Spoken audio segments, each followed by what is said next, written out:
Thank you all very much. It was a great honor. Very nice. I have recognized someone with great success.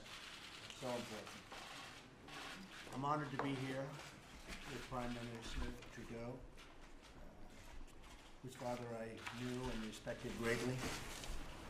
And he gave me a picture of myself and your father, and what a great picture. I will keep that in a very special place at the Waldorf Astoria together.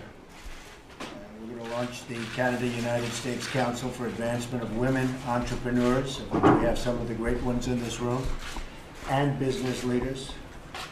We have so many great women leaders around the table today, and we're going to go through your names and exactly, because many of you I know, some of you I don't. I want to find out all about you.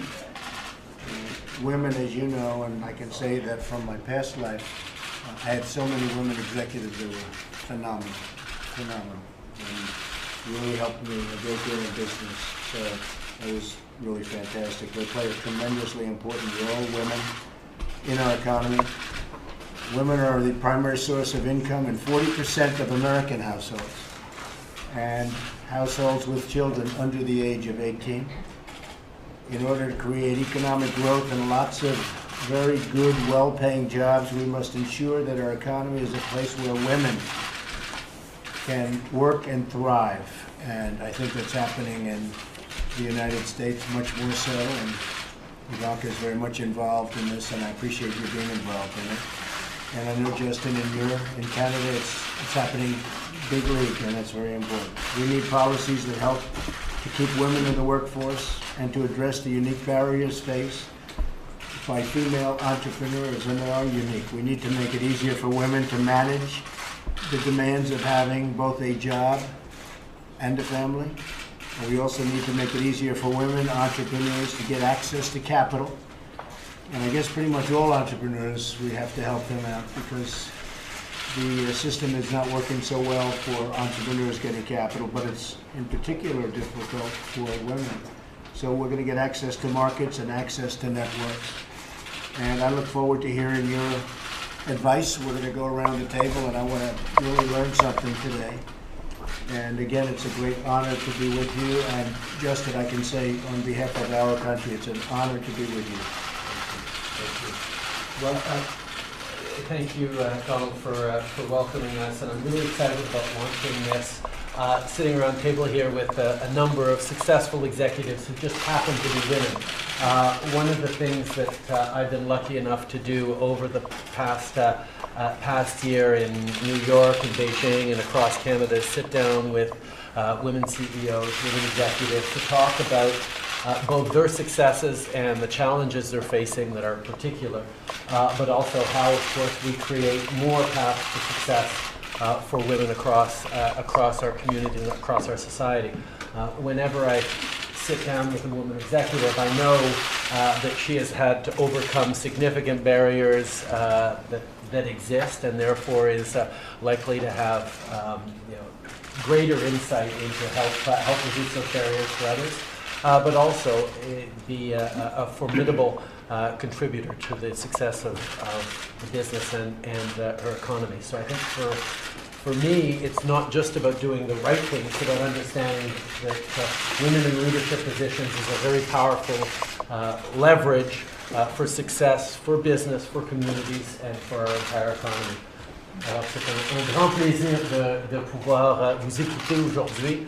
Entendre les différentes perspectives et souligner le rôle important que les femmes ont dans la réussite qu'on va bâtir dans ce monde. It's a great pleasure to sit with you now and to hear from your extraordinary leadership. Thank you. Well, how about we start with Ivanka? We go around the room. Ivanka, you might just want to say a couple of words. Welcome, and I'm honored to be here, and I'm really looking forward to hearing from each of you who serve as tremendous role models for me and so many other business leaders across both of our countries, and can lend some tremendously valuable perspective as we think about the unique challenges that entrepreneurs, women in the workforce, female small business owners are confronted with each and every day. And as we think about how we level the playing field for this generation and for the next. So thank you for being here, and I look forward to hearing from each of you. Thank you. Thank you. I'm Dawn Farrell, and I'm from a company called TransDelta, which is located in Alberta, where you're going to build the Keystone Pipeline. That's right. There's a big chunk of it. That's right. So thanks for the opportunity to contribute to this important dialogue, and a dialogue that we've had for over hundreds of years. My company is in the business of making electricity. We generate electricity from coal, natural gas, and also from renewable sources, wind, hydro, and solar. We have operations in Canada, the United States, and in Australia. And really, for us to excel, we have to be excellent in operations, engineering, finance, and trading, and we have to excel in the public policy dialogue that happens around energy. And I'll talk about that as part of today, because we've done some excellent work with the Trudeau government. Now, future jobs in our states absolutely depend on growth. There's no question of that, and I truly believe for there to be future opportunities for women, we have to have growth, because the more jobs there are, the more opportunities. And collaborations like this, where we break down barriers and simplify, and build trust and build confidence, because I think businesses invest when there's confidence, and my hope is that's what comes out of here. Now, for us, having operations in Canada and the United States makes us absolutely more competitive. Our Centralia operation, which is in Washington State, is one of the most competitive plants. They've twice won our most coveted award for Plant of the Year.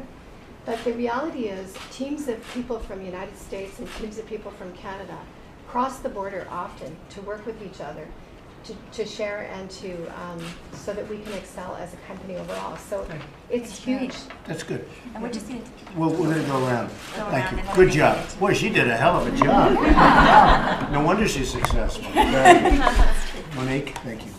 Monique Leroux. I am the chair of the board of the Quebec Investment Fund and the chair of the Economic Council of the province. I'm also a board member of large global corporations like S&P Global, Michelin, and Couche-Tard, which is a very interesting Canadian company. Each of those organizations, of course, have significant businesses in the US and also employs a lot of people in this country. I feel really honored and privileged to be part of the council. I would like to thank you for this great opportunity. Thank you. We have a long history of cooperation, and I think that the woman agenda will contribute a lot for our great country. Thank you, Monique. Appreciate it. My name is Tina Lee. I'm CEO of TNT Supermarket. We're Canada's largest Asian supermarket chain. I employ 5,000 staff and serve 500,000 people across the country every week. Wow, fantastic. Thank you. Thank you. I'm Carol Stevenson.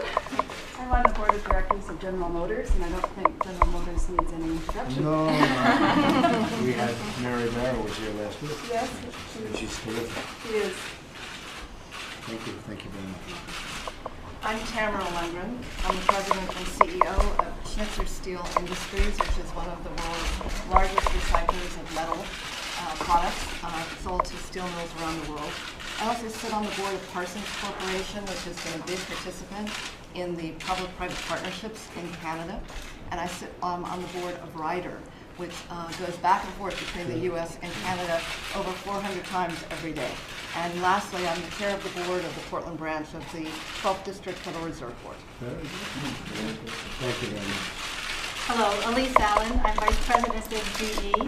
As well, I lead GE's operations in Canada, and we're a digital industrial company doing business in 190 countries in the world. All right, that's good. That's good. Thank you.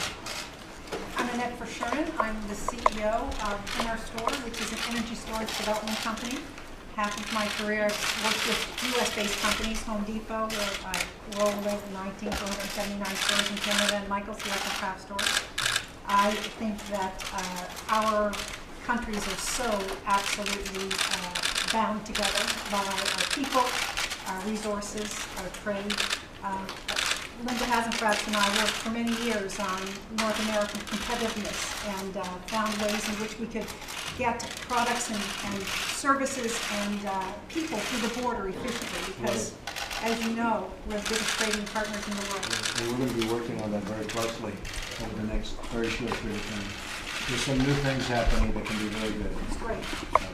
Thank you very much. Hello, I'm Julie Sweet. I'm the CEO of North America for Accenture, responsible for both our U.S. and Canadian businesses. Thank you. I'm Linda Hassenfratz. I'm CEO of Linamar Corporation. We're a diversified manufacturing company. We have 57 plants and 25,000 employees around the world, including right here in the U.S. and, of course, also heavily invested in Canada. We've doubled our workforce in the U.S. over the last 5 years. We've also doubled our workforce in Canada over the last 5 years and have a lot of exciting opportunities for growth. We're mainly in the auto parts and access equipment sectors. Thank you very much. Okay, thank you, Fred. Thank you, Thank everybody. you very much.